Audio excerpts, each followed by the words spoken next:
दैत्य गुरु शुक्राचार्य की पृथ्वी विजय राजमाता। महाबली हिरण्यकश्यप की प्रणाम माता। प्रणाम माता। पृथ्वी विजय हिरण्यकश्यप, अब तुम त्रिलोक विजयी बनो, ये मेरा आशीर्वाद है। प्रणाम प्रणाम दैत्य गुरु। यशस्वी भव। पृथ्वी विजय महाबली हिरण्यकश्यप की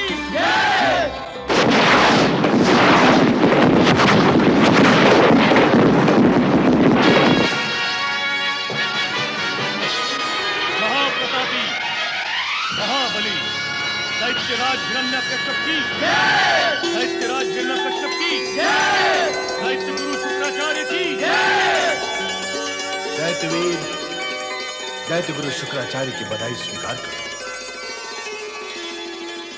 तुमने पृथ्वी विजय करके दैत्य कुल की प्रतिष्ठा को बढ़ाया है, तो मानव कुल और देवगण में भय भी व्याप्त कर दिया है। देवताओं के हितैषी विष्णु ने तो दैत्यों के विरुद्ध षड्यंत्र करके और उन्हें स्वर्ग से पतित करके अपनी शक्ति का प्रदर्शन कर दिखाया था, किंतु तुमने भी पृथ्वी पर पुनः असुरों का ध्वज फहराकर देवताओं और विष्णु की शक्ति का मुंह तोड़ उत्तर दिया है। हम तुम्हारे दैत्य गुरु तुमसे प्रसन्न हुए। दैत्यराज हिरण्यकश्यप की दैत्य गुरु शुक्राचार्य की हिरण्यकश्यप हिरण्यकश्यप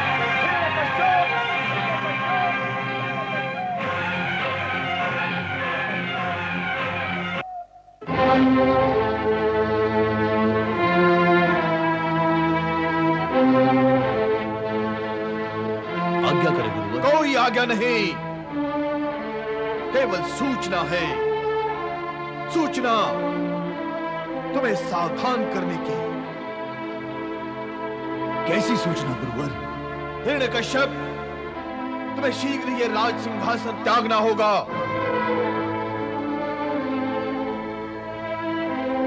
क्यों दैत्य गुरु, ऐसा क्यों? मुझे ये राज सिंहासन त्यागना होगा? क्यों त्यागना होगा? फिर आपने मेरा राज तिलक क्यों किया? क्या आप किसी शत्रु से भयभीत होकर मुझे भयभीत करना चाह रहे हैं? यदि किसी शत्रु ने हम पर आक्रमण कर भी दिया, तो हम उसे देखते ही देखते ध्वस्त कर देंगे। दैत्य कुल के दैत्यों को शत्रुओं से कैसा भय? हमें शत्रु से कोई भय नहीं है, कदापि शत्रु से भय नहीं है हमें हिरण्यकश्यप। हमें भय है तो केवल तुम्हारा। मुझसे भय? मुझसे मुझे ही भय? मुझसे मेरे दैत्य कुल को भय? ये आप कैसी अनोखी बात कर रहे हैं दैत्य गुरु? बात अनोखी होने के साथ साथ कटु भी है, और सत्य बड़ा कटु होता है हिरण्यकश्यप। स्पष्ट करें दैत्य गुरु, आप मुझे किस कटु संकेत का बोध कराना चाहते हैं? किस भय से ग्रसित हैं आप? भय का वही सत्य जो सदा से इस राज सिंहासन पर बैठने वालों को ग्रसित करता आया है। हमें भय है कि पृथ्वी का साम्राज्य प्राप्त करने के पश्चात तुम निश्चिंत होकर भोग विलास में डूब जाओगे और अपने बड़े भाई के प्रति हुए अन्याय का प्रतिशोध लेना भूल जाओगे। ऐसी स्थिति में दैत्य कुल और दैत्य गुरु तुम्हें इस सिंहासन पर बैठने नहीं देंगे। इस सिंहासन पर बैठने का अधिकार उसी को होता है जो प्राण प्रण से अपने दायित्व का निर्वाह कर सके। आपने ये कैसे जाना कि हिरण्यकश्यप अपने दायित्व का निर्वाह नहीं कर सकेगा और उसे राज सिंहासन त्यागना पड़ेगा?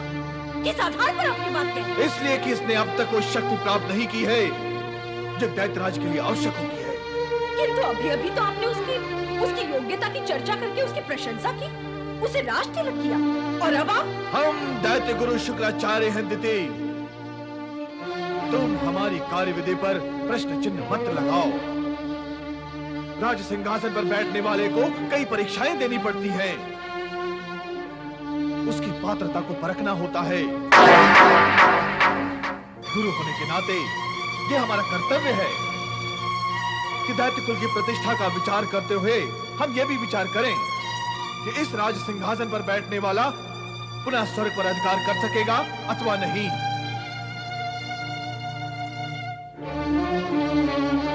पृथ्वी और पाताल पर दैत्य साम्राज्य का ध्वज फहराकर शत्रु देवताओं से और उनके हितैषी विष्णु से उसकी कुटिलता को विफल कर सकेगा अथवा नहीं। यदि नहीं तो वह सिंहासन के योग्य पात्र नहीं है। यदि हाँ तो इसे कठोर तपस्या करनी होगी। कठोर तपस्या? किस लिए दैत्य गुरु? दिति, तुम प्रश्न पर प्रश्न करके हमारे गुरुत्व के अधिकार को चुनौती दे रही हो। गुरु प्रश्न करते हैं और उत्तर सुनते हैं। जब गुरु से चुनौतीपूर्ण प्रश्न करने का समय आ जाए तो यह भी मान लेना कि संतान द्वारा माता पिता को अपमानित और प्रताड़ित करने का समय भी आ गया है। दैत्य गुरु, मैं कहने दो मुझे। कुल दैत्य का हो अथवा देव का, मानव का हो अथवा गंधर्व का, यदि वहां भी माता पिता और गुरु अपमानित होने लगे तो यह अटल सत्य है कि काल उस कुल को कुतर कुतर कर हंसते हंसाते खा जाता है। दैत्य कुल पर ऐसी विकट और भयंकर स्थिति ना आए, इसलिए दिति तुम्हें सावधान रहना होगा। क्षमा करें दैत्य गुरु, मेरा अभिप्राय आपके अधिकार को चुनौती देना नहीं, उसे गरिमा प्रदान करना ही है। यदि आपकी आज्ञा है तो हिरण्यकश्यप तपस्या अवश्य करेगा। हाँ गुरुवर, मैं आपकी आज्ञा का पालन अवश्य करूंगा। इसी में तुम्हारा, हमारा और समूचे दैत्य कुल का हित है।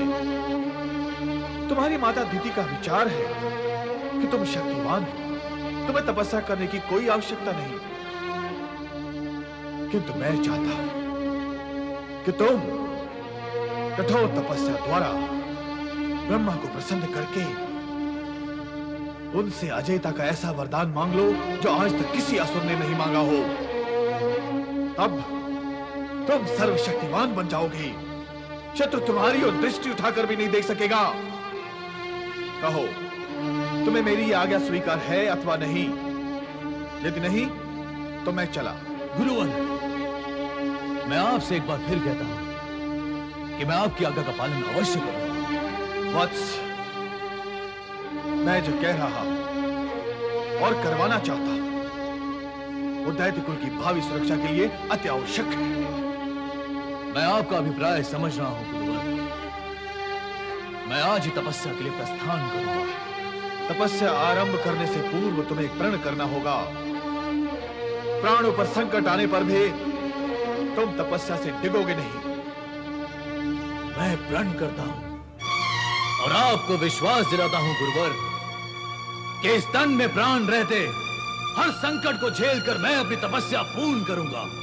मेरा आशीर्वाद तुम्हारा मार्गदर्शन करेगा और तब तुम जगत के सर्वशक्तिवान सम्राट कहलाओगे।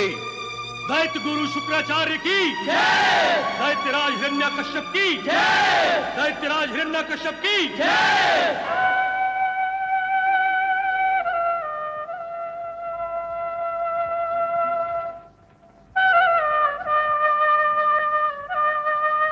मुझे आशीर्वाद दे माता कि मैं शीघ्र ही अपनी तपस्या पूर्ण करके आपके चरणों में वापस लौटा।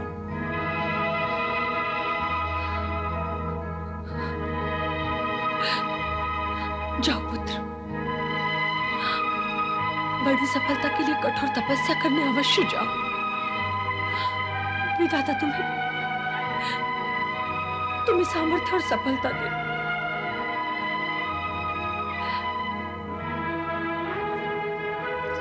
मेरे लौटने तक तुम दोनों माता का ध्यान रखना।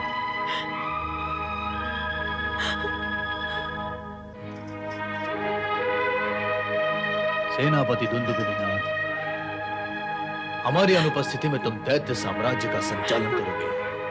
आपकी आज्ञा का पालन होगा महाबली।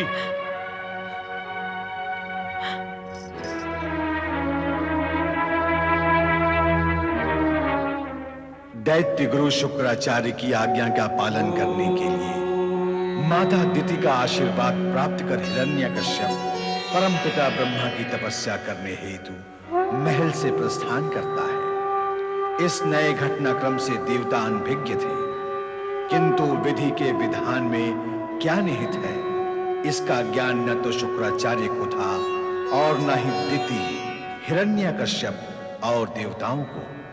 विधि के विधान का ज्ञान तो केवल विधाता को ही होता है। विधाता अथवा रुद्रेश्वर, महेश्वर, कल्याणकारी शिव, जिनके केवल इंगित मात्र से ही ये संसार क्रम चलता है।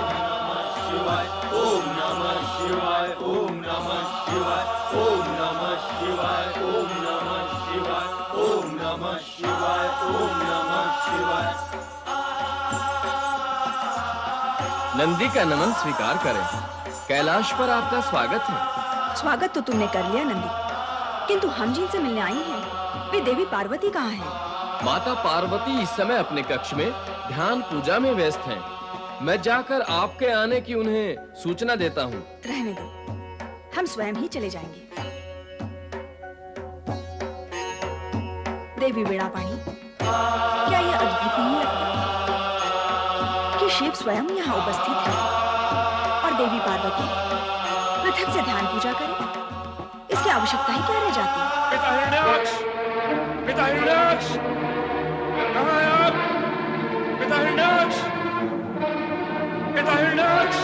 आश्चर्य है, पुत्र को इस बात का अभी तक ज्ञान भी नहीं कि भगवान विष्णु ने वराह अवतार लेकर इसके पिता हिरण्याक्ष का वध किया है। पिता हिरण्याक्ष, कहाँ हैं आप? आप बोलते क्यों नहीं? यदि नहीं बोलेंगे तो आपके संध्या पुत्र को ज्ञात कैसे होगा कि आप कहाँ हैं? नारायण नारायण।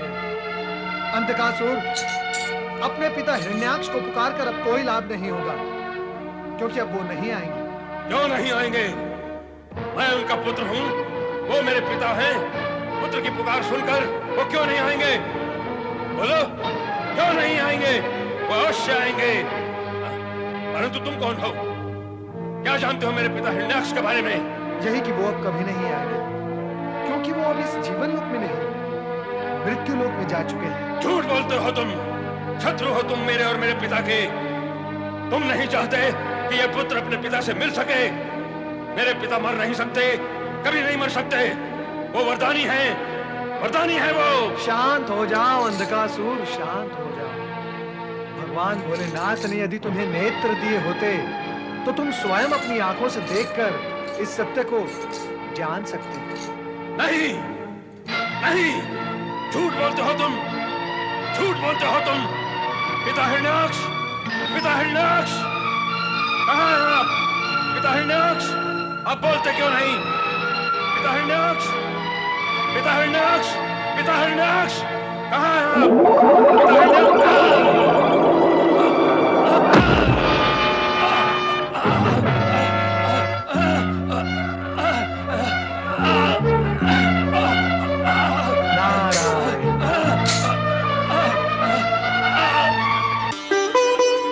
देवर्षि नारद, आप? माता, मुझे इनके साथ यहाँ देखकर आश्चर्य न व्यक्त करें।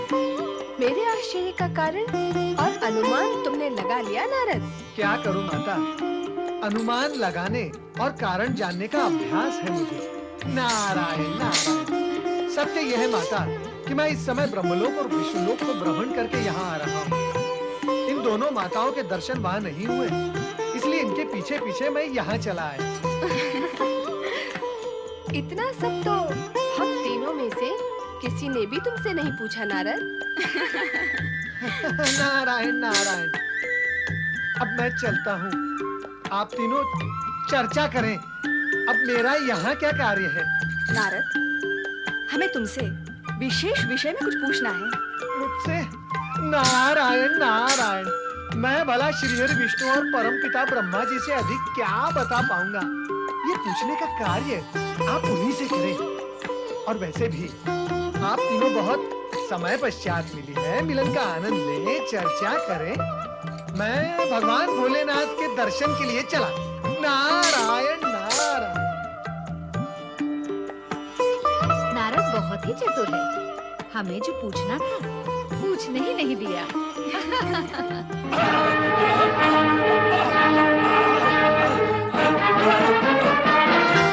ये सत्य है कि यदि जगत में सभी देवतुल्य हो जाएंगे तो जीवन का रहस्य समाप्त हो जाएगा। किंतु सत्य ये भी है कि यदि सभी दैत्य तुल्य हो जाएंगे तब भी जीवन दुर्भर हो जाएगा। अब उस हिरण्यकश्यप को देखो, घोर तपस्या करके ब्रह्मदेव को प्रसन्न करने में लगा हुआ है। यदि उसकी तपस्या सफल हो गई और उसे वरदान प्राप्त हो गया तो देव मानव सभी को कष्ट होगा। फिर त्रिदेवों की भागदौड़ आरंभ होगी तो कष्ट हमें भी होगा। इसीलिए देवी सरस्वती, आप ब्रह्मदेव से कहें कि वो उसे कोई वरदान न दे, अन्यथा वो उत्पात किए बिना नहीं रहेगा। ब्रह्मदेव मेरे वश में तो है नहीं कि वे मेरा परामर्श मानेंगे। लो, पति पत्नी के वश में नहीं। क्या श्री हरि विष्णु आपके वश में है? पर मैं तो उनसे अपनी बात मनवा ही लेती हूँ। हमें ऐसा लगता है कि हमारे स्वामी हमारी बात मान लेते हैं, किंतु सत्य ये है कि हम भी वही मनवाते हैं जो विधि के विधान के अनुसार मान्य होता है। हम सभी तो प्रकृति के नियमों से बंधे हुए हैं।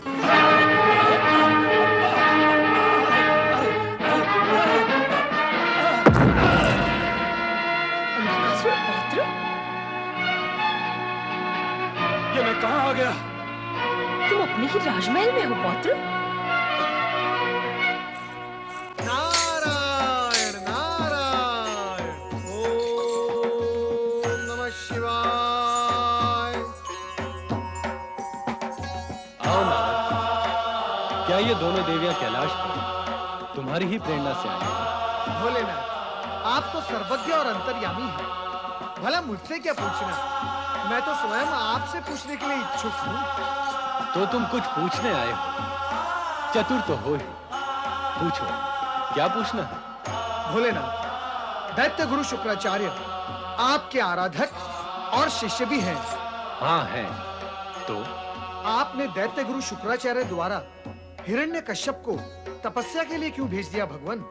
वो दैत्य कठोर तपस्या करके परम पिता ब्रह्मा जी से इच्छित वर प्राप्त करेगा और फिर उसकी दुष्टता बढ़ेगी, उसके अत्याचार बढ़ेंगे।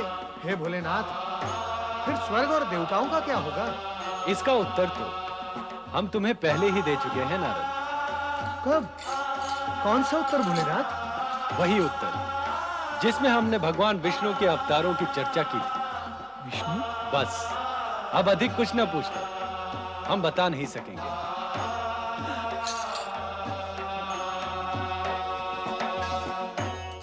ओम नमः शिवाय। पिता हिरण्याक्ष! तुम्हारे पिता हिरण्याक्ष का विष्णु ने वध कर दिया और तुम्हें इस बात का ज्ञान भी नहीं है? नहीं! तो क्या नारद की बात सत्य थी? यदि मैं अपने पिता के पास होता तो ऐसा कदापि न होने देता। परंतु तुम अब तक थे कहाँ? अरे मैं कैलाश पर था, परंतु न जाने मैं यहाँ कैसे आ पहुंचा। दैत्य राजमाता दिति की जय हो। क्या समाचार लाए हो सेनापति? दैत्य साम्राज्य में सब कुछ कुशल है और दैत्य सम्राट हिरण्यकश्यप ने कठोर तपस्या प्रारंभ कर दी है। आज हिरण्यकश्यप ने तपस्या प्रारंभ कर दी? और किस लिए? तुम्हारे पिता के वध का प्रतिशोध लेने के लिए। इस तपस्या से जो वरदान प्राप्त होगा वो हमारे शत्रुओं के विनाश का कारण होगा।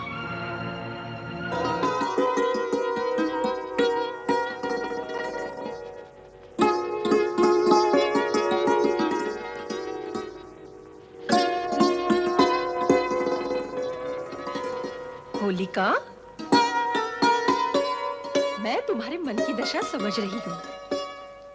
सेनापति दुंदुभिनिनाद के साथ तुम्हारा विवाह अवश्य होगा, किंतु हिरण्यकश्यप की तपस्या सफल होने के बाद। ओम ब्रह्मदेवाय नमः। ओम ब्रह्मदेवाय नमः। ओम ब्रह्मदेवाय नमः। ओम ब्रह्मणे नमः। ओम ब्रह्मणे नमः। ओम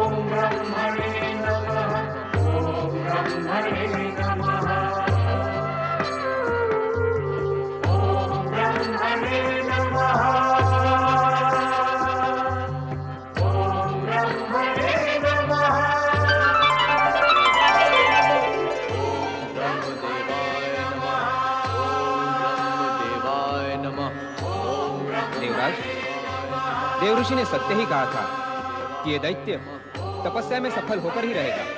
इसकी सफलता हमारे लिए कष्टों का कारण होगी देवराज। इसका उपाय करना ही होगा। इसकी तपस्या खंडित करनी ही होगी, क्योंकि यह निश्चित है, यदि यह सफल हो गया तो अनर्थ हो जाएगा, अनर्थ। आप सब अपनी अपनी शक्तियों का प्रयोग करें और इसे यहां से भगा दें। ऐसा ही करना होगा।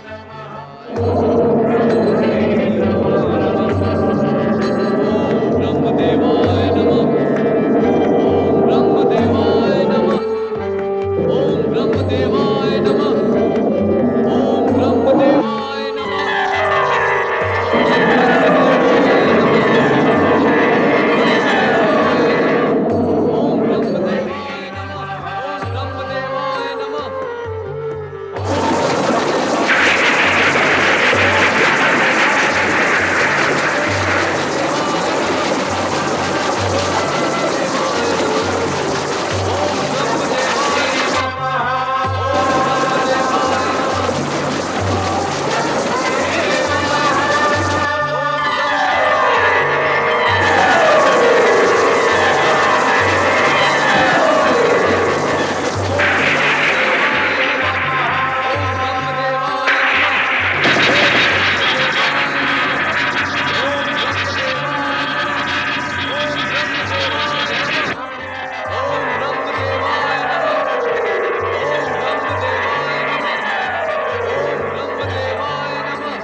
देवगण इसकी तपस्या खंडित करने के लिए कोई अन्य उपाय करना होगा।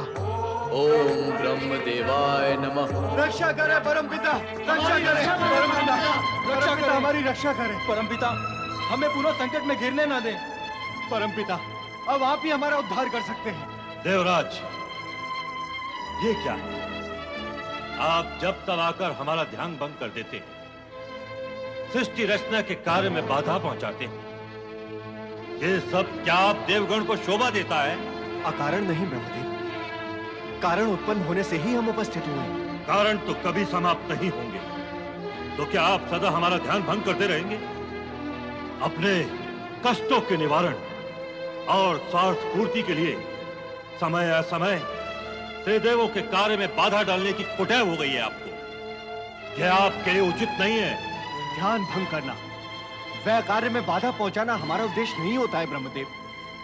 हम तो अपनी समस्या का समाधान खोजने यहाँ आते हैं। देवराज, आपकी समस्याएं तो कभी समाप्त ही नहीं होंगी, तो क्या हम सदा उसका समाधान बताते रहेंगे? आपको स्वयं अपनी समस्याओं व कष्टों का निवारण खोजना चाहिए।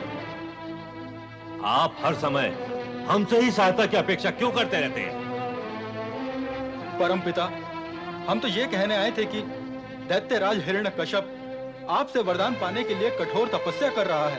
उसका एकमात्र उद्देश्य है हमसे प्रतिशोध लेना। हम आपसे ये निवेदन करने आए हैं कि आप उसे वरदान कदापि न दें। तो हमें सृष्टि का कार्य प्रकृति के नियमों से नहीं, आप लोगों के स्वार्थ जनित परामर्श से करना होगा। नहीं ब्रह्मदेव, हमारा ये अभिप्राय नहीं है। अभिप्राय का दिशा ज्ञान रचनाकार से सीखा जा सकता है, उसे सिखाया नहीं जाता देवराज। निसंदेह आप सभी हमें प्रिय हैं, हम आपके हित भी चाहते हैं, परंतु सृष्टि के अन्य प्राणी भी हमें उतने ही प्रिय हैं। भेदभाव और पक्षपात करना हमारे लिए संभव नहीं है। किसी एक के स्वार्थ को पूर्ण करने के लिए विधि विधान, नीति और सिद्धांत को तो परिवर्तित नहीं किया जा सकता देवराज। वो तो हम भी नहीं चाहते परमपिता कि आप विधान में परिवर्तन करके हमारी सहायता करें। आप सब ऐसा ही तो चाहते हैं। अरे, जो भी प्राणी तपस्या करता है उसे तपस्या का फल और वरदान अवश्य मिलता है। आप चाहते हैं कि हम हिरण्यकश्यप को वरदान न दें। क्या ये अप्राकृतिक नहीं है?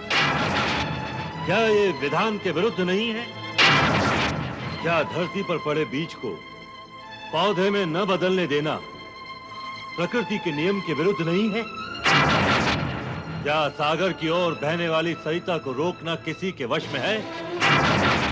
आपने हिरण्यकश्यप की तपस्या को खंडित करने के लिए वायु, जल, अग्नि सभी का दुरुपयोग किया, किंतु परिणाम क्या हुआ? परिणाम ये हुआ कि आपकी शक्तियों ने आपका साथ नहीं दिया। क्यों? क्योंकि शक्ति का मूल उद्देश्य रचनात्मक होता है, विनाशात्मक नहीं। और जब आपकी शक्तियां विनाशात्मक दिशा में सफल सिद्ध नहीं हुई, आप सब हमारी ओर दौड़े चले आए। आप ही ने तो कहा है ब्रह्मदेव कि अपनी समस्या का समाधान स्वयं खोजें। अतः आपके पास आने से पूर्व हमने स्वयं प्रयत्न किया, सफल नहीं हुए तो आपके पास चले आए। तो अब क्या करोगे? हिरण्यकश्यप को तपस्या करने से नहीं रोक सके, मुझे वरदान देने से नहीं रोक सकोगे। अवरोधक और नकारात्मक कार्य शुभ नहीं होता देवराज। परमपिता, हमने तो ये सब अशुभ को टालने के लिए किया, अन्यथा हम स्वयं नकारात्मक कार्य के पक्ष में नहीं हैं। आपने जब जब प्रसन्न होकर असुरों को वरदान दिए हैं, उन्होंने वरदान की शक्ति का दुरुपयोग किया है, धर्मात्माओं पर अत्याचार किए, निर्दोष प्राणियों को पीड़ित किया, अकारण स्वर्ग पर आक्रमण किए, यहां तक कि कभी-कभी त्रिदेवों को भी संकट में डाल दिया। हिरण्यकश्यप भी ऐसा सब कुछ करेगा। वो असुर वृत्ति से मुक्त तो नहीं है। इसी विचार से हमने उसे तपस्या विमुख करने का प्रयत्न किया, किंतु असफल होकर यहां चले आए। देवराज, क्या अंधकार को अंधकार से और अहंकार को अहंकार से मिटाया जा सकता है? क्या अंधकार को मिटाने के लिए प्रकाश और अहंकार को मिटाने के लिए ज्ञान की आवश्यकता नहीं होती? दुर्बलता का रुदन करोगे तो दुर्बलता में ही वृद्धि होगी। अरे उसे दूर करने के लिए क्या शक्ति का संचय करने की आवश्यकता नहीं होती? हिरण्यकश्यप दैत्य होते हुए भी तपस्या करके शक्ति और वरदान प्राप्त कर सकता है, तो आप सब देवता होकर भी शुभ कार्यों के बल पर अधिक बलवान नहीं हो सकते? अरे दुर्बल और भयभीत होकर दूसरों को मिटाने की अपेक्षा स्वयं कोई शक्तिवान क्यों नहीं बना लेते? क्या वह आपको मिटा ही न सके? वरदान तपस्या का प्रतिदान होता है। यदि हमने वरदान देने की परंपरा को समाप्त कर दिया, तो इस जगत से धर्म और तपस्या का महत्व ही समाप्त हो जाएगा। वरदान तो हिरण्यकश्यप को प्राप्त अवश्य होगा। आपके लिए भी मार्ग खुला है, आप भी प्रयत्न करें, आपको उससे बड़ी उपलब्धि प्राप्त हो सकती है। स्वामी, हिरण्यकश्यप की तपस्या आज सर्वत्र चर्चा और चिंता का विषय बन गई है। मेरा विचार है कि उसे वरदान देने का विचार आप त्याग ही दें। नियम में अपवाद भी तो हो सकता है। यह नियम के साथ साथ सिद्धांत का प्रश्न भी है देवी। उसके गणित में कभी अपवाद नहीं हो सकता। क्या कभी ऐसा हुआ है अथवा भविष्य में ऐसा हो सकता है क्या कि 1 और 1 3 अथवा 4 हो जाएं? परामर्श सदा नीति और न्याय संगत होना चाहिए। हम आपका परामर्श स्वीकार नहीं कर सकते। हमारा हर कार्य भगवान शिव और श्री हरि विष्णु के समर्थन से ही संपन्न होता है। 1 और 1 के 3 मान लेने के अपवाद की स्वीकृति वे हमें कदापि नहीं देंगे। इस विषय पर और विवाद करना व्यर्थ है।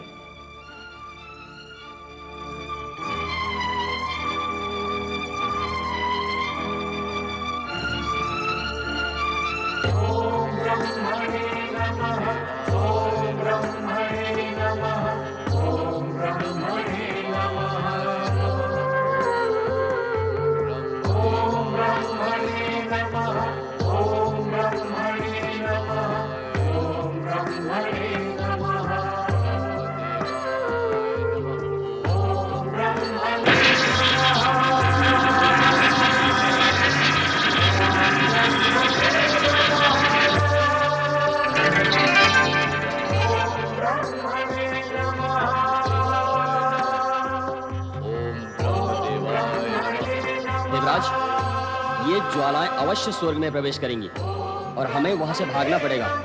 आप इस दैत्य की तपस्या भंग करने का कोई शीघ्र उपाय करें देवराज। ओम ब्रह्मदेवाय नमः। मैं इस बार ऐसा उपाय करूंगा मेघदेव कि ये दैत्य अपनी तपस्या त्यागने पर विवश हो जाएगा।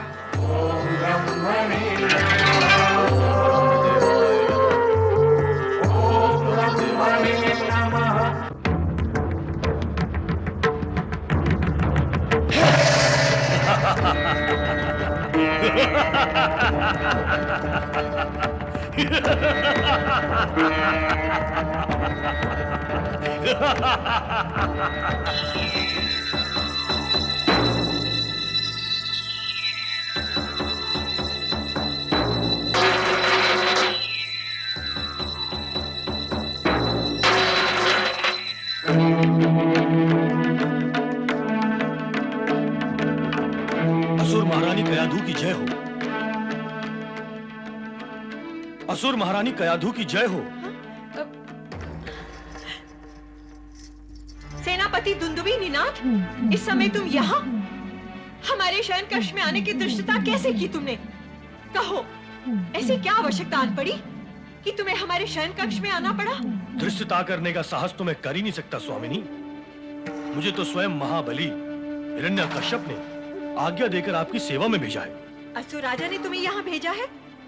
वो तुम्हें यहाँ क्यों भेजेंगे? असुर महारानी, असुर राज की तपस्या सफल हो गई है। ब्रह्मा जी ने उन्हें इच्छित वरदान दे दिया है। स्वामी को इच्छित वरदान मिल गया, तो फिर वे लौटकर आए क्यों नहीं अब तक? वो प्रसन्नता की इस मंगल बेला में आपको अपने साथ देखना चाहते हैं स्वामिनी। इसलिए उन्होंने मुझे आज्ञा दी है कि मैं आपको लेकर शीघ्र उनके पास पहुंचूं। सेनापति, मैं ऐसी अवस्था में ये भवन छोड़कर तुम्हारे साथ कैसे आ सकती हूँ? स्वामिनी, असुर राज को ब्रह्मा जी ने वरदान में विमान भी दिया है और उन्होंने वो विमान आपको लाने के लिए भेजा है, जिससे आप शीघ्र उनके पास पहुंच जाएं। स्वामिनी, यदि मैंने स्वामी की आज्ञा का पालन ना किया और आपके बिना अकेला उनके सम्मुख गया, तो उनका क्रोध मुझ पर भड़क उठेगा और मैं अपने प्राण गवा बैठूंगा। स्वामिनी, मेरे प्राणों की रक्षा करें, मुझ पर दया करें, कृपा करें मुझ पर स्वामिनी। अब तुम इतना कह रहे हो और स्वामी ने तुम्हें भेजा है, तो ठीक है, चलो, चलती हूँ।